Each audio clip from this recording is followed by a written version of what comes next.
এবার বঙ্গোপসাগর থেকে দক্ষিণে আর্দ্রতাজনিত জলীয় বাষ্প বাতাস প্রবেশ করছে দেশের উত্তর পূর্বাঞ্চলে, যার কারণে বেশ কিছু এলাকায় বজ্র বিদ্যুৎ সহ বৃষ্টিপাতের পূর্বাভাস দিয়েছে আবহাওয়া অধিদপ্তর। প্রিয় দর্শক সবাই কেমন আছেন? চলে আসলাম এই মুহূর্তের সবচেয়ে আরও একটি গুরুত্বপূর্ণ আবহাওয়ার আপডেট নিয়ে।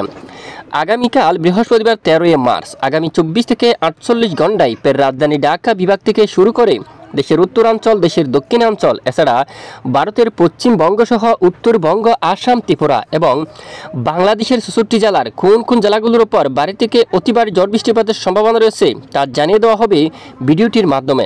এছাড়া পরবর্তী 7 দিনের মধ্যে বঙ্গোপসাগর বুকে নতুন কোনো নিম্নচাপ তৈরি হওয়ার সম্ভাবনা আছে কিনা তা জানাবো। পাশাপাশি উত্তরের বেশ কিছু এলাকায় বৃষ্টিপাতের সম্ভাবনা রয়েছে, কোন কোন জেলাগুলোর উপর এই ঝড় বৃষ্টিপাতের সম্ভাবনা রয়েছে, আজকের আবহাওয়ার ইউরোপিয়ান মডেল থেকে কি লেটেস্ট আপডেট উঠে আসছে তা সম্পূর্ণ জানিয়ে দেব ভিডিওটির মাধ্যমে। ভিডিওটি না টেনে শেষ পর্যন্ত দেখবেন।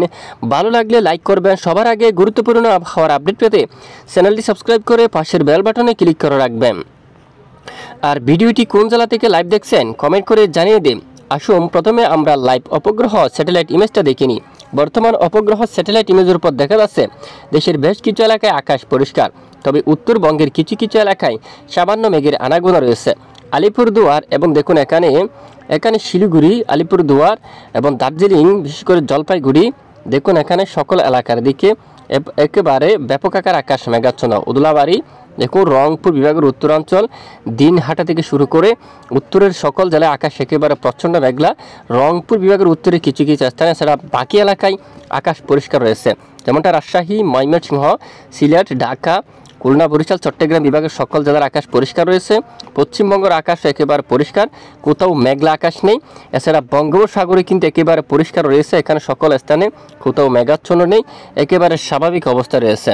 আগামীকাল কোন কোন জেলার আবহাওয়া কেমন থাকবে আসুন এক নজরে দেখিনি। বৃহস্পতিবার 13 মার্চ দেখুন একেবারে ভোর সকাল থেকে যদি আমরা একটু শুরু করি, দেশের দক্ষিণাঞ্চলের দিকে যদি দেখি, প্রথমে এই যে দেখুন খুলনা, বরিশাল, চট্টগ্রাম বিভাগ, এই যে 3 বিভাগের আকাশ যদি আমরা এই যে সকাল থেকে একেবারে বিকেল বা দেখুন রাত পর্যন্ত যাই, আকাশ প্রায় বেশিরভাগ স্থানে পরিষ্কার থাকতে পারে, তবে দক্ষিণে বাতাস থাকতে পারে। চট্টগ্রাম বিভাগের অধিকাংশ এলাকায়, খুলনা, বরিশাল এই সকল জেলার উপর কিন্তু দক্ষিণে বাতাস থাকতে পারে। এছাড়া রাজধানী ঢাকা বিভাগের আকাশ এই যে আগামী 24 ঘন্টায় পরিষ্কার থাকতে পারে এবং এখানে দুপুর পর বিকেল নাগাদ ত্রিপুরা রাজ্যের কিছু কিছু এলাকায় সামান্য আকারে মেঘের আনাগোনা থাকতে পারে। উত্তরবঙ্গের আবহাওয়ার পরিস্থিতি দেখা যাচ্ছে ভোর সকাল থেকে একেবারে বিকেল বা রাত পর্যন্ত বেশ কিছু এলাকায় আকাশ প্রায় পরিষ্কার, কিছু কিছু এলাকায় সামান্য মেঘের আনাগোনা থাকতে পারে, যা আংশিক মেঘলা আকাশ। তবে একেবারে গোলাপাড়া, বকু এই অঞ্চলে, গুয়াহাটি এবং এদিকে দেখুন এই সকল জেলার উপর ব্যাপক বজ্রবাহী মেঘ তৈরি হয়ে প্রচণ্ড আকারে বৃষ্টিপাতের সম্ভাবনা থাকবে।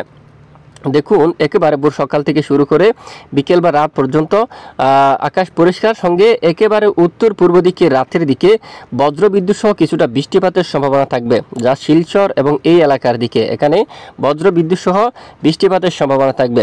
তবে আগামী শুক্রবার 14 মার্চ থেকে আবহাওয়ার নতুন পরিবর্তন, বিশেষ করে প্রচণ্ড জলীয় বাষ্প বাতাসের প্রভাবে একেবারে উত্তরবঙ্গ, সিলেট বিভাগের অনেক এলাকায় আকাশ প্রচণ্ড মেঘাচ্ছন্ন হওয়ার সম্ভাবনা রয়েছে, যা এই যে অল্প সময়ের জন্য এখানে তখন আমরাপুর অঞ্চল থেকে শুরু করে মগিয়াবাড়ি এবং খড়গপুর এদিকে দেখুন এই যে মানিকচুরি অঞ্চল, পরিচুরি এবং চাগলনাইয়া, ফেনী, মিরসরাই, বেলুনিয়া এবং উদয়পুর, চিলচর বাজার সহ আমবাচা, আগরতলা, লাখাই, মৌলভীবাজার, সিলেট, বিশনবাপুর, মাদান এই সকল জেলার উপর প্রচণ্ড বজ্র বিদ্যুৎ সহ বৃষ্টিপাতের সম্ভাবনা থাকবে। এদিকে অনেক এলাকায় দেখুন এছাড়া আকাশ প্রচণ্ড মেঘাচ্ছন্ন থাকতে পারে।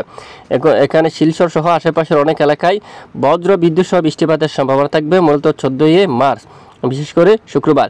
এবং নতুন করে শনিবার 15 মার্চ ভোর সকাল থেকে শুরু করে চট্টগ্রাম বিভাগের অধিকাংশ এলাকায় মেঘের আনাগোনা শুরু হবে, বিশেষ করে টেকনাফ থেকে শুরু করে কক্সবাজার, রুকিয়া, চেনমাটিন, চকরিয়া, কুতুবদিয়া ভোর সকাল থেকে চট্টগ্রাম, এখানে বাঁশখালী এবং রাজস্থলী, রাঙ্গামাটি, হাটহাজারি, পরিচুরি, কাকড়াচুরি এবং দেখুন এখানে দিঘিনালা অঞ্চল, মগিয়াবাড়ি এবং বেলুনিয়া এবং এদিকে দেখুন এখানে ছাগলনাইয়া, চৌমুহনী, লাকসাম, হাজীগঞ্জ, রায়পুর সহ কুমিল্লা এবং দেখুন ব্রাহ্মণপাড়া, আগরতলা সহ উদয়পুর এবং ব্রাহ্মণবাড়িয়া, এখানে নরসিংদী সকল জেলার উপর আকাশ প্রচণ্ড আকারে মেঘাচ্ছন্ন থাকার সম্ভাবনা, সঙ্গে কিছু কিছু এলাকায় বিক্ষিপ্ত বৃষ্টিপাত থাকতে পারে। এছাড়া বৃষ্টিপাতের সম্ভাবনা সবচেয়ে বেশি দেখা যাচ্ছে যা সিলেট বিভাগের উপর দিয়ে, এখানে মৌলভীবাজার বা এখানে দেখুন এখানে একেবারে বাতাসের সংঘর্ষ হয়ে ভারী মেঘ তৈরি হতে পারে এবং এখানে বিভিন্ন স্থানে বজ্র বিদ্যুৎ সহ বিক্ষিপ্ত আকারে ঝড় বৃষ্টিপাতের সম্ভাবনা থাকবে। যদি মহানরবের হুকুম হয় তাহলে অবশ্যই এই সকল এলাকায় কিন্তু বৃষ্টিপাতের অলরেডি বৃষ্টিপাত থাকবে।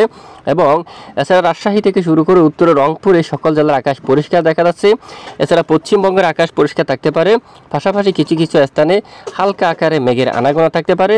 দক্ষিণের উপকূলীয় বেশিরভাগ এলাকায় কিছুটা দক্ষিণে হাওয়া দমকা হাওয়া কিন্তু বয়ে যাওয়ার সম্ভাবনা থাকবে। বিশেষ করে এখানে ফরিদচর থেকে শুরু করে সোমদেব, হাতিয়া, লালমোহন, কলাপাড়া, বরিশাল, মতিরহাট, সেনবাগ, ফরিদগঞ্জ, কুমিল্লা, আমরাপুর এবং আগরতলা সহ এই সকল স্থানে কিন্তু দমকা ঝড়ো বাতাস বয়ে যাওয়ার প্রবল সম্ভাবনা থাকবে। পাশাপাশি পরবর্তী 7 দিনে বঙ্গোপসাগরের দিকে যদি আমরা একটু নজর করি, বঙ্গোপসাগরে নতুন কোনো নিম্নচাপ তৈরি হওয়ার সম্ভাবনা নেই। যদি পরবর্তীতে আভাস পাওয়া যায় জানাবো, সঙ্গে থাকবেন। এ হচ্ছে আজকের গুরুত্বপূর্ণ আবহাওয়ার লেটেস্ট আপডেট। এতক্ষণ আমাদের সঙ্গে থাকার জন্য অসংখ্য ধন্যবাদ।